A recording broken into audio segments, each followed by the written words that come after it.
Mamlakatimiz va Janubiy Koreya o'rtasida ta'lim, texnologiya hamda ilm-fan yo'nalishlaridagi hamkorlik izchil kengayib bormoqda. Bugungi kunda hamkor davlatning O'zbekistondagi 4 ta yirik universitet filiali faoliyat yuritmoqda. Bundan tashqari, ikki davlat oliy ta'lim muassasalari o'rtasida qo'shma bakalavr va magistratura dasturlari, akademik almashinuv hamda ilmiy tadqiqot loyihalari yo'lga qo'yilgan. Xalqaro aloqalar ko'lami ortib borayotgan bir paytda yoshlar uchun yangi imkoniyatlarni ochishga qaratilgan navbatdagi tashabbusga ham start berildi. Xorijiy tilni bilish shunchaki qo'shimcha ko'nikma emas, bu xalqaro ta'lim, zamonaviy kasblar va global mehnat bozoriga yo'l ochuvchi muhim vosita hisoblanadi. So'nggi yillarda yurtimiz yoshlarining koreys tiliga qiziqishi sezilarli darajada ortyapti. Bunga Janubiy Koreyaning ilg'or ta'lim tizimi, texnologik rivoji va yoshlar uchun yaratilayotgan keng imkoniyatlar sabab bo'lmoqda. Ana shu ehtiyojdan kelib chiqib, poytaxtimizdagi Perfect universiteti hamda Janubiy Koreyaning Chungdan milliy universitetlari o'rtasida hamkorlik memorandumi imzolandi. Kelishuvga ko'ra, universitetda koreys tili kurslari tashkil etilib, mashg'ulotlarni koreyalik mutaxassislar olib borishi rejalashtirilmoqda. Tashabbus talabalarini xalqaro ta'lim dasturlariga tayyorlash va ularning til ko'nikmalarini rivojlantirishga yordam beradi.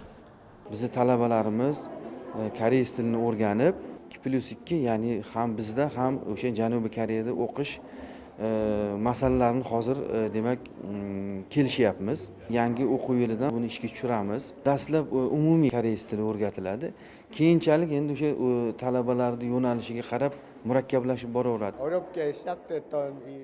Uzoq vaqt davomida kutilgan ikki tomonlama hamkorlik munosabatlarimiz nihoyat ochilish marosimiga yetib kelgani meni juda xursand qildi. Hozircha bu oddiy til o'qitish markazining ochilishi, ammo shu markaz joriy yilning sentyabr oyida Toshkentda faoliyatini boshlaydigan Chungnan milliy universitetining boshlang'ich nuqtasi bo'ladi. Kelgusida mamlakatlarimiz hamkorligi ostida dunyodagi eng ilg'or ta'lim dasturlarini yaratish uchun astoydil harakat qilamiz.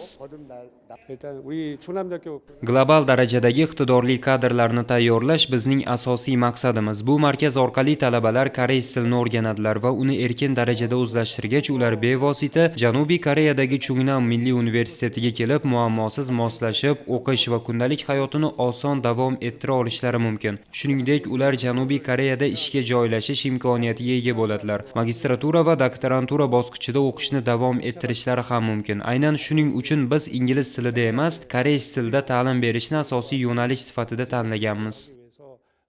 Koreya ta'lim va immigratsiya statistikalariga ko'ra, bugungi kunda Janubiy Koreya ta'lim muassasalarida tahsil olayotgan o'zbekistonlik talabalar soni 18 ming nafardan oshgan. Koreyada mehnat faoliyatini olib borish uchun talab etiladigan EPS-TOPIK maxsus imtihon uchun esa yil boshidan buyon 8 mingdan ortiq yurtdoshimiz ro'yxatdan o'tgan. Shuningdek, dunyoning yuzlab mamlakatlarida o'tkaziladigan TOPIK xalqaro imtihonida qatnashuvchilarning qariyb 3%ni aynan o'zbekistonlik yoshlar tashkil etmoqda. Mazkur sonlar orqali hamkor davlatning mamlakatimizga bo'lgan qiziqishi bejiz emasligini ko'rish mumkin. Xalqaro hamkorlik dasturlari nafaqat yoshlar uchun yangi ta'lim imkoniyatlarini yaratadi, balki ikki davlat o'rtasidagi akademik va madaniy aloqalarni yanada mustahkamlashga xizmat qiladi.